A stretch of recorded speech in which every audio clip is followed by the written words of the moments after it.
Hey Film Buffs, welcome back to Film Feature 43. Today we're going to continue the series on who is the most deadly slasher. If you missed my first video, you can watch it and then come back to this one, because today we're covering one of the big hitters, and that is Jason Voorhees. So without further ado, let's get into talking about the kills. So as everybody knows by now, spoiler alert if you don't, Jason is not in the first Friday the 13th movie. Mrs. Voorhees does all the killing. Kill her, Mommy.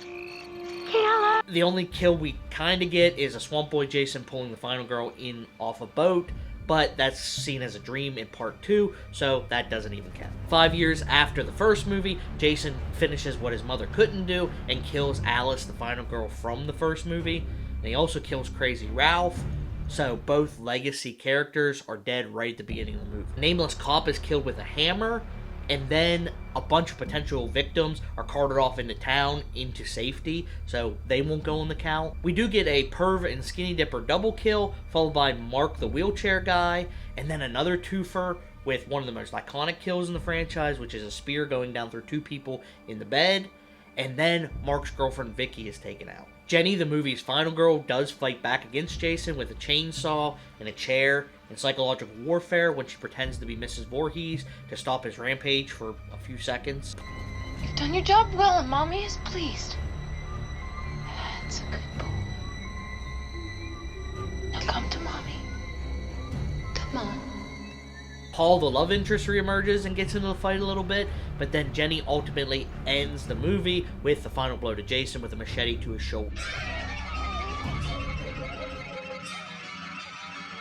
Part 3 opens up with two randos being killed, which was a Crystal Lake married couple, followed by two bikers who are trying to burn down a barn. Jason finally gets his iconic mask and scores a spear gun kill, followed by the kill of the handstanding man and the handstanding man's girlfriend with a machete. The man-child Shelly finally shows back up after running into Jason 20 minutes ago. Shelly is where Jason got his iconic mask from.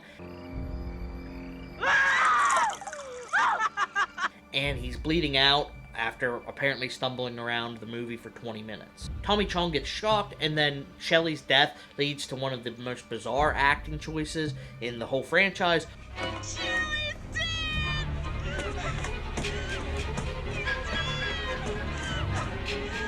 Followed by a fire poker kill. The final girl's boyfriend gets his head smashed, followed by Jason getting stabbed and beaten and hung from a barn. A biker finally shows back up just to get his arm cut off and dies. And then Jason gets an axe slashed to the head, which is where he gets the cut in his mask that will follow him through most of the films. And he is presumably dead, but shows back up in a dream sequence to end the film.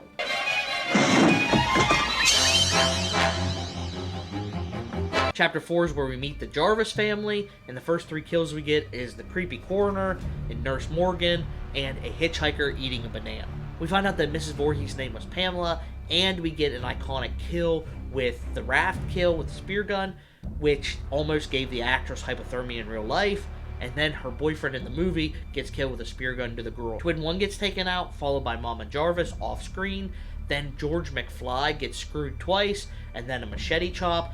Then Twin 2 gets thrown out a window onto a car. Teddy Bear is next to go, followed by Shower Man, who gets his head crushed into the wall, and then Towel Girl, who is the liaison of Shower Men, gets killed. Rob makes it very clear that he's being killed. And then Jason gets his head cut in half by a machete, and then gets whacked by young Tommy Jarvis over and over and over again.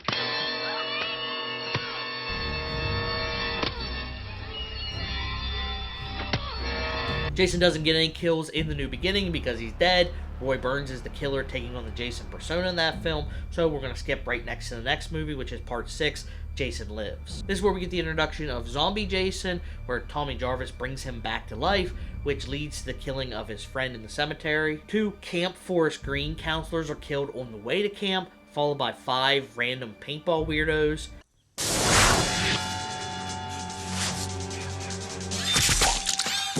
And the fourth wall breaking alcoholic grave filler. Some folks have a strange idea of entertainment. Followed by 2 randos that are just wandering around the deep woods. 2 RV teens are killed, leading to a pretty cool RV stunt.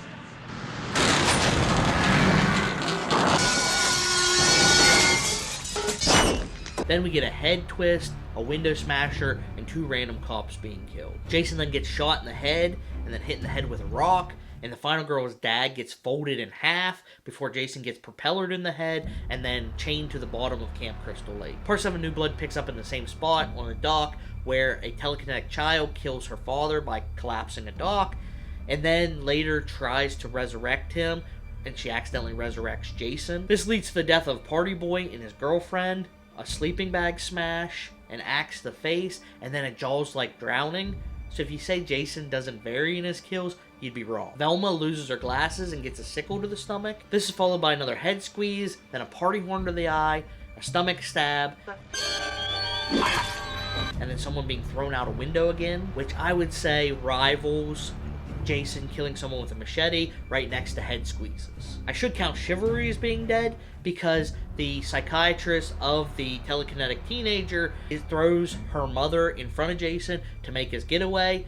Chivalry isn't the next kill though, it is the final girl's mother. The psychiatrist does get his just desserts by getting whacked by a weed whacker, and then the psychic teenager has a fight with Jason, throwing a couch at him, and a human head, and then an entire porch. The rival love interest is taken out, followed by a Jason face reveal, and an insane fire stunt, followed by an entire house explosion. And the movie ends with Jason being drugged down to the bottom of Crystal Lake because Carrie was able to summon her father to drag Jason to the bottom of the lake. The next film is Jason Takes Manhattan, which starts out with Jason being resurrected by some underwater cables that shock him back to life. This is followed by the death of 2 lovers on a boat with a spear gun. And as we all know, Camp Crystal Lake is connected to the ocean, so we board a yacht on its way to New York City, and the first yacht kill we get is a punk rocker in a boiler room, which is actually Freddy's territory, so Jason needs to stay out. We then get a flurry of kills. We get a lava rock through the stomach, followed by a mirror smash and slash, which is Candyman's territory, so Jason's really playing all the hits. We get 2 boatmen killed, followed by a trippy teleportation strangle.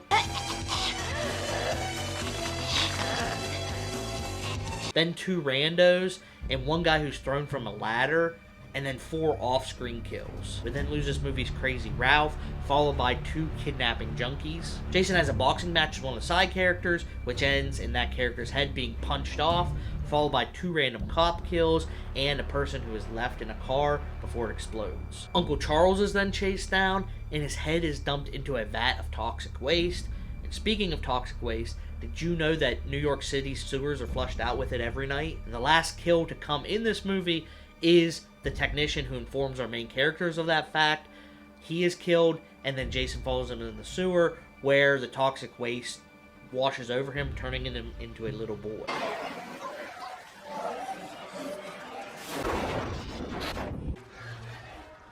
We pick up the next movie with Jason Goes to Hell, where Jason is killed in the very beginning of the movie. I went back and forth whether I should count these as Jason kills or not, because they're possession, deadite Jason kills, and then I started thinking about it, and if I don't count these ones, then I can't count some of the ones in Nightmare on Elm Street 2, so I figured what I would do is I would just mention these kills, and then highlight the one that is actually Jason at the end of the film. There are 22 kills in Jason Goes to Hell, and the last one that is actually Jason himself in bodily form is the squeezing death of Creighton Duke at the end of the movie. The next film in the franchise is Jason X, which is where we're introduced to Uber Jason. We get 4 laboratory technicians, followed by a David Cronenberg cameo, and 1 random cop to finish off the cold open.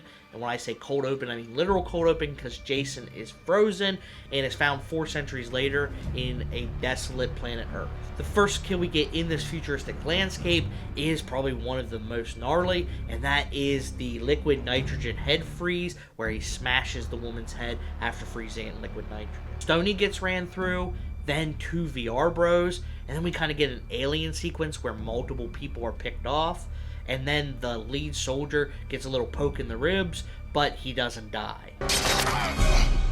It's gonna take more than a poke in the ribs to put down this old dog. Yeah, that ought to do it. Cowboy pilot is killed, leading to the ship crashing, causing potentially hundreds of casualties, but I don't know how many people are on that ship, so I won't count any of them. Professor Lowe gives Jason his machete back. Guys, it's okay. He just wanted his machete back. Whew. but then he pays for it, and we get another electrocution. There's also an escape pod death where the escape pod crashes, but that was done more out of stupidity than Jason causing it, so I won't count that towards Jason's kill count. Mr. Voorhees is then blown to Kingdom Come by an android, but gets fused with nanobots, turning into Uber Jason. We get an explosive self-sacrifice and the funny girl getting sucked out into space through a little hole, but both of those were done kind of out of stupidity and not actually at the hands of Jason, so I won't count them.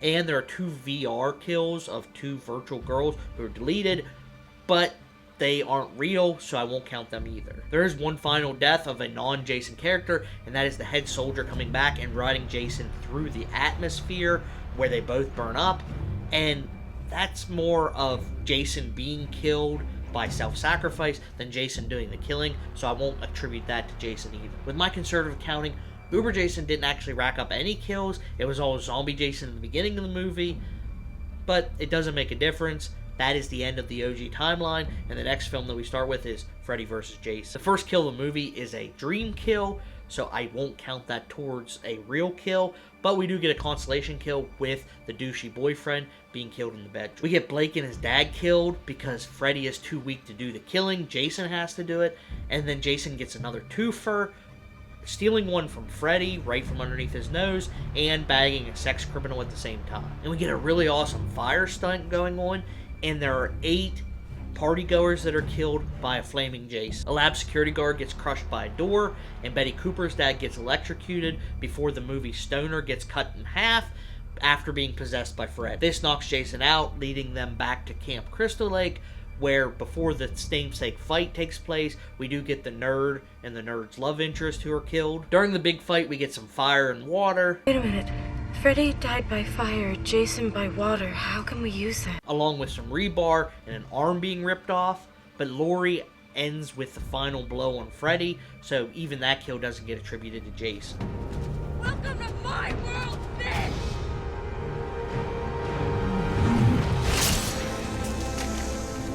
And even if Jason could claim those honors, we get a wink from Freddy at the end of the movie, pretty much telling us that he's not dead anyway, so that wouldn't count either way. We end this franchise with the Friday the 13th reboot that came out in 2009, and after the annoying stoner gets killed, we get the most horrific kill, in my opinion, in the entire franchise, and that is a girl being extended over a fire in a sleeping bag being roasted alive. The roasted girl's boyfriend and the final girl's boyfriend are both killed, and we jump to 6 weeks later where there's a new batch of teens coming to be killed, and this weird garage pervert is murdered, but that is where Jason acquires his mask. Owen Wilson, while he's driving a boat, gets domed in the head with a spear gun. He then runs over his girlfriend because he's dying, and she makes it to underneath the dock where Jason stabs her in the top of the head with a machete before ripping it out. 2 side characters are picked off with screwdrivers and axes, and then cheater number 1 gets killed,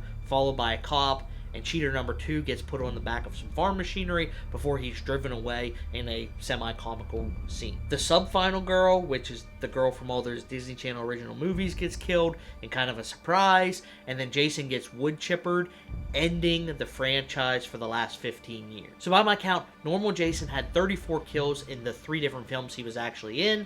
Zombie Jason had 54 kills in the 3 movies that he was in. Possessed Jason had 22 kills in 1 movie. And according to my count, Uber Jason had 0 kills, but there were 19 kills by Jason in that movie. In Freddy vs. Jason, Jason had 18 kills, and in the last Friday the 13th movie, The Reboot, he had 13 kills.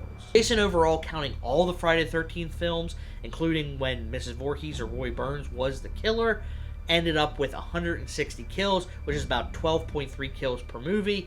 Without Friday 1 in The New Beginning, he would have about 14 kills per movie. So far in the 2 franchises that we counted, Jason has the crown. Let's see if he can hold on to it with some of the heavy hitters that are coming up. But until those videos, thanks for watching, and I'll see you in the next one.